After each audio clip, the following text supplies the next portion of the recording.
राजन के लिए इस सुख में बताओ क्या कमी है। लेकिन नहीं, उसकी बुद्धि विपरीत हो चुकी, विनाश का समय आया और वो बोला कि मैं गुरुजी के पास जाऊंगा। गुरुजी नहीं माने, अपमानित करूंगा, और नहीं मानेंगे मैं वज्र को लेकर कैलाश के खंड खंड कर दूंगा। भगवान मैं सत्य कहता हूँ, झूठ बोलूं सामने वाले की दोनों फूटे, कभी झूठ नहीं बोलता। सामने वाले इनकी क्या? हाँ, भगवान चलो कोई बात नहीं, आने दो, हमारा शिष्य ही तो है, हम उसको भली प्रकार से समझा देंगे। अच्छा भगवान ऐसा है? हाँ, मैं भी यही कहता हूँ, इसीलिए तो आया। आ जाए तो उसे समझाना, समझ जाए तो अच्छी बात है, और नहीं माने तो जो करेगा सो भरेगा। नहीं समझा देंगे। अच्छा भगवान, अब मैं चलूं? हाँ हाँ, विश्राम आज्ञा मिले। और गुरु पूर्णिमा का शुभ दिन आया। देव राजेंद्र माल्य अर्पण के लिए, गुरु पूजा के लिए आया।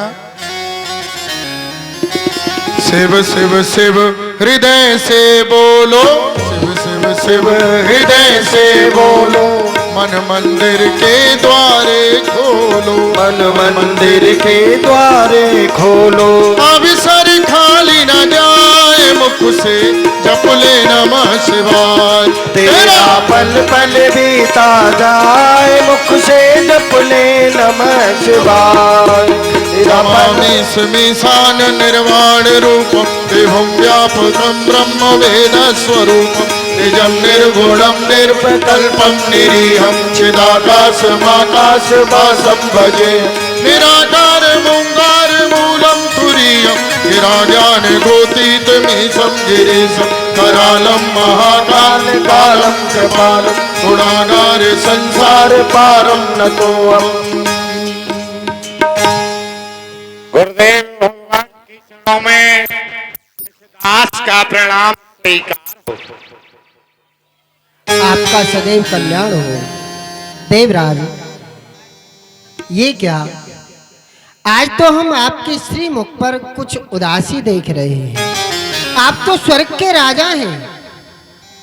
तीनों लोकों में ऐसा कोई सुख नहीं है जो कि स्वर्ग में देवताओं को प्राप्त नहीं हो। स्वर्ग से बड़ा पद तीनों लोकों में कोई दूसरा नहीं है।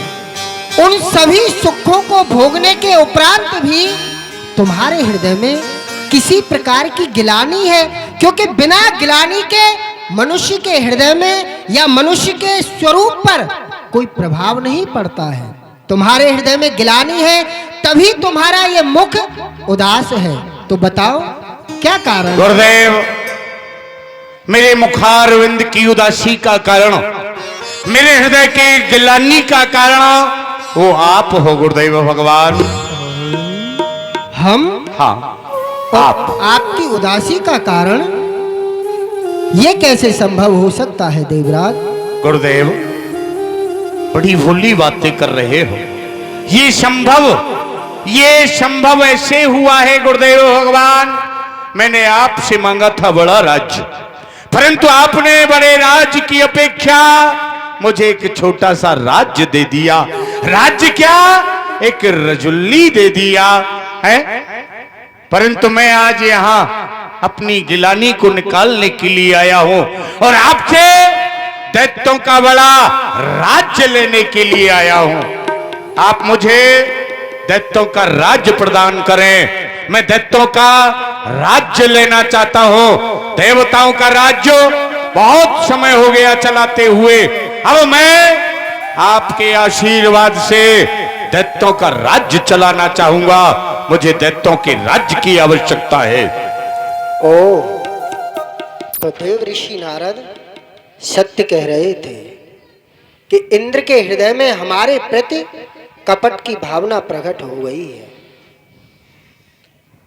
देवराज देखो, तुम हमारे परम प्रिय शिष्य हो, और केवल शिष्य ही नहीं, तुम 33 कोट देवताओं के नायक हो। संसार में जो भी शुभ अशुभ कार्य होते हैं उन सब का फल प्रदान करने की तुम्हारे देव स्थान में, तुम्हारे सिंहासन में शक्ति है। उसके उपरांत भी तुम स्वर्ग को छोटा समझ रहे हो, ये तुम्हारी भूल है। या तुम किसी के बहकावे में आए हो?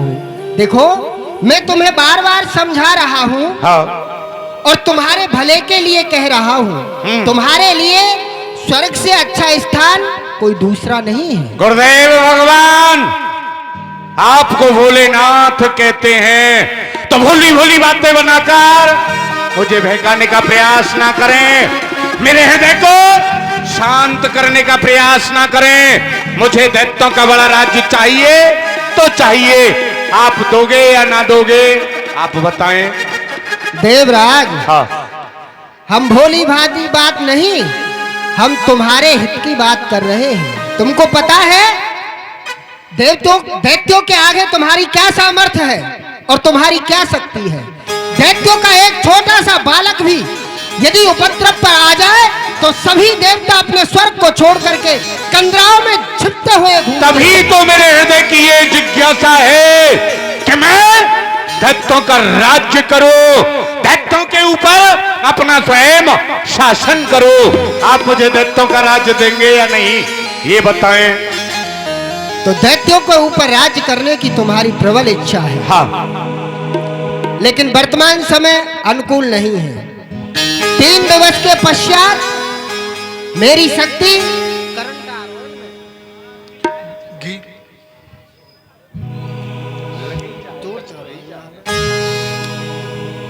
3 दिवस के पश्चात मेरी शक्ति तुम्हें दैत्यों का राज्य प्रदान करने के लिए आएगी। यदि तुम्हारी बाहों में, तुम्हारी भुजाओं में शक्ति हो तो तुम दैत्यों का राज्य उससे प्राप्त कर लेना। यदि गुरुदेव 3 दिवस बाद वो शक्ति मेरे समक्ष, मेरे पास अमरावती में नहीं पहुंची तो मैं स्वयं पुनः दोबारा चलकर आपके कैलाश पर आऊंगा और अपने वज्र के जोर से दैत्यों का राज्य लेकर के जाऊंगा।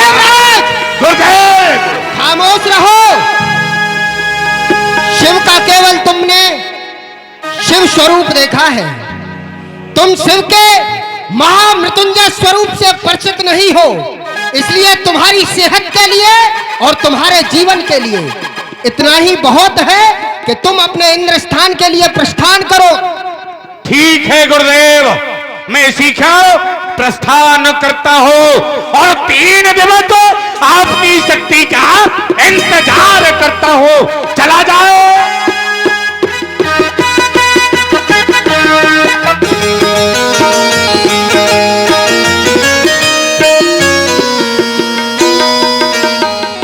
रंगे आदेश, वीर भक्त, आदेश। हमारे समीप आओ।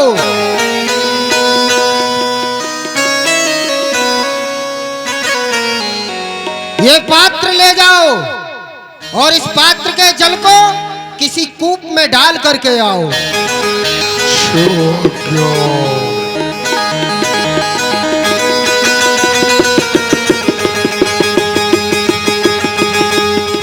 भोलेनाथ, इस जल को मैंने कुएं में डाला तो कुएं में समाया नहीं, कुआं उफन गया। कुआ भर गो? अच्छा, उफन गया। तो कोई बात नहीं, इसको ले जा करके किसी नदी में डाल दो।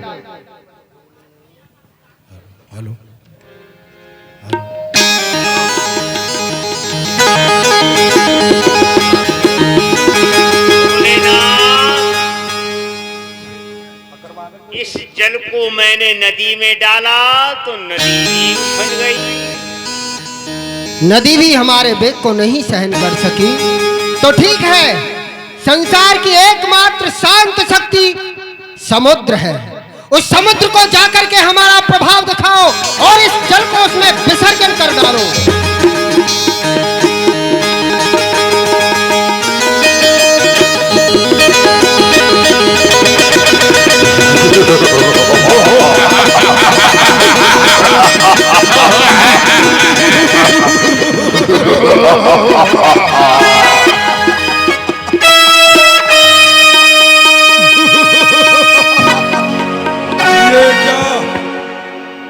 ये पृथ्वी भी मौन है और आकाश भी मौन है।